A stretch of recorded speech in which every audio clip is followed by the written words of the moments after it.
বাইহাটা চাৰিআলিত অবৈধ সুৰাৰ ৰমৰমীয়া ব্যৱসায়ী। পূব কামৰূপ মহাবিদ্যালয়ৰ লগতে কেইবাখনো ব্যক্তিগত শৈক্ষিক প্ৰতিষ্ঠানৰ সমীপতেই দীৰ্ঘদিন ধৰি চলাই আহিছিল এই ৰমৰমীয়া ব্যৱসায়ী। অঞ্চলটোৰ সামাজিক পৰিৱেশ বিনষ্ট কৰি দীপামণি কলিতা নামৰ এগৰাকী বিধৱা মহিলাই চলাইছিল এই অবৈধ সুৰাৰ ব্যৱসায়ী। স্থানীয় লোকে জনোৱা অনুসৰি নিশাৰ ভাগত প্ৰায়ে বিলাসী বাহনৰ আগমন ঘটিছিল মহিলাগৰাকীৰ বাসগৃহলৈ।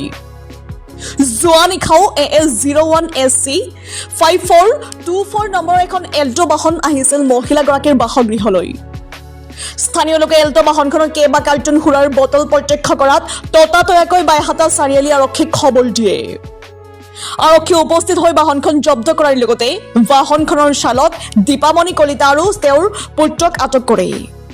আৰক্ষীয়ে বাহনখনৰ পৰা মুঠ 5 কাৰ্টুন সুৰাৰ বটল জব্দ কৰাৰ লগতে মহিলাগৰাকীৰ বাসগৃহৰ পৰাও সুৰাৰ কাৰ্টুন আৰু খালী পেকেট লাভ কৰে।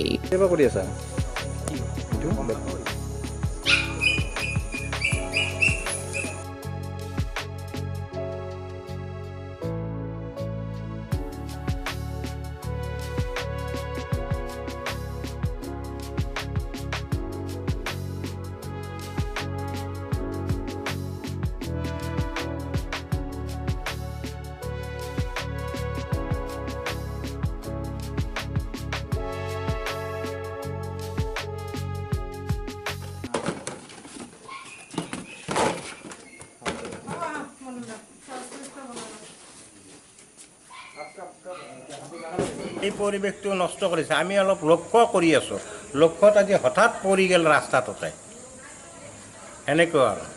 আৰক্ষী কি পাইছে? আৰক্ষী কি আৰক্ষী কাৰ্টনত ডাইৰেক্ট পাই গ'ল মাল, ঘৰতো পাইছে আৰু প্লাছ হেৰি কি টলিকেইটা খুলি চোৱা নাই আমাৰ আগত আৰক্ষীয়ে।